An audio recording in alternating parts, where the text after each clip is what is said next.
I think a lot of the terror of the modern age can be understood by the fact that the internet accelerated the development of the worst type of person, the anti-intellectual nerd.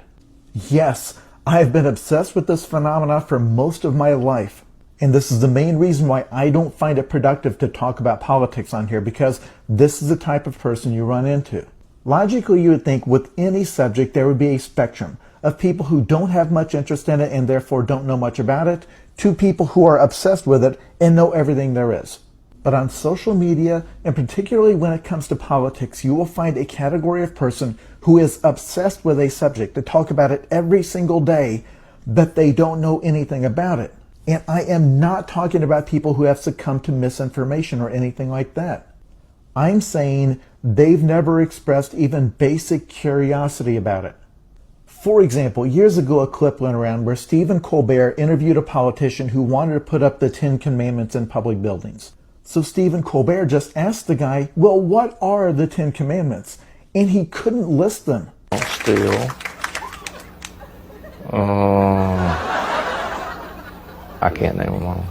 He knew to ask that because he, like me, grew up going to church with these guys. People who are some of the most fierce, zealous believers, but do not know even the basics. And this is not a left versus right thing. You see this all across the spectrum. You could talk to somebody who has two big passions in life, the Chicago Bears and criminal justice reform. If you ask them the name of the Bears quarterback, not only can they tell you, they can tell you who that guy was in 1988. It was Mike Tomczak. If you switch over to the more important of the two subjects and say, well, what's happening with the violent crime rate in the United States? Like, what's the trend? And not only can they not give you specific numbers, but they can't even give you a broad general idea. Even though they really should be able to give you the numbers, because if you ask that guy how many yards Walter Payton ran for the 1987 playoffs, he can tell you. I have other friends who talk constantly about how we need universal health care. We need Medicare for all. I don't disagree, but I used to work for Medicare. It was the last real job I had. So if I ask them, well, how would providers deal with the lower reimbursement rates Medicare uses? And they have no idea what I'm talking about, even though that is literally the first thing you need to know. And to be clear, it is totally fine for you to not know what a physician fee schedule is. Most people don't. But if you are claiming to be passionate about a subject, to be obsessed with it, it would be like if somebody told you they were a World War II history nerd, but couldn't list what countries were in the war. In my experience, these people consume tons of content about these subjects, but everything they consume is either just an opinion or some kind of highly emotional anecdote. So the subject does occupy a lot of their energy and a lot of their brain space. But I feel like there's almost this superstition where they don't want to learn too much about it because it'll ruin it somehow. And then they will argue with you about the subject and get mad if you bring up data. And their position seems to be that this subject is so important that you can't be bringing a bunch of numbers and graphs into it. Something this important, we should judge it purely based on our hearts. And the way social media works, when you argue about some serious subject, there's a real good chance that that's who you're going to be arguing with. So, I am very sleep deprived. Whatever, it's not new if you're on my channel often, but basically this guy is introducing a pretty nifty idea called the anti-intellectual nerd. The person who's absolutely nerded out on a subject but knows nothing useful about the subject. This ties into my video series that I'm doing. I should probably make it into a playlist, but I'm not going to do that because I need to test my house for mold, because if there's mold here preventing me from sleeping, then I'm just going to go camping until I have a new house, because fuck this. This is hell. And that's one of the reasons why I've got so good at fighting, because if people want to try to torment me because of my sleep problems, I'm better at tormenting people, so it doesn't really work. And it's all intimidation because I'm also paranoid. But it works, so up everyone else's, you know.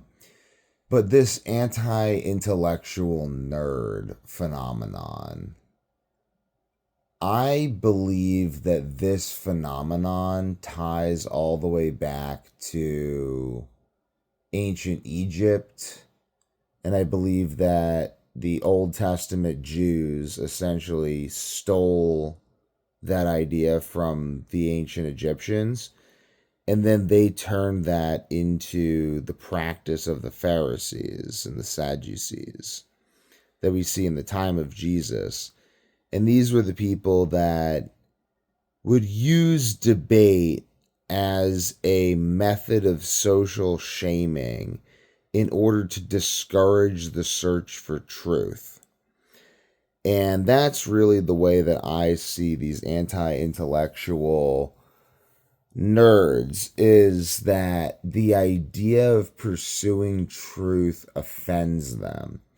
The idea that I would pursue truth with other people offends them.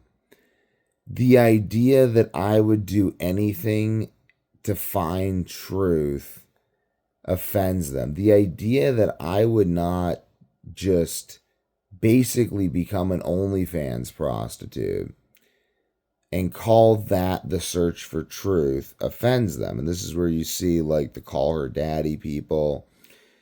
You see all these people whose only moral accolade is the social acceptance of people who, evaluated on their own merit, would be morally repulsive. And the method for evaluating them is nothing other than their own. If you were to take these people and compare them to their own moral standard, they are completely repulsive. And the only way that they maintain the illusion to themselves that this is not in fact the case is by a constant series of auditory and mental justifications that would fall apart under the slightest questioning, but which is never subject to the slightest questioning because they exist their entire lives in an echo chamber. And they're in the echo chamber because they hate everyone outside the echo chamber. And the reason they hate everyone outside the echo chamber is because those people offend them. And the reason those people offend them is because they make them think. And they don't want to think, because if they thought, they would have to change the way they live in the echo chamber. So that person is now the bad guy for making them think. And then they and their rhetorical echo chamber buddies then use their paper-thin arguments to create a facade that they then put in front of the exit, and they pretend like their echo chamber is the entire world.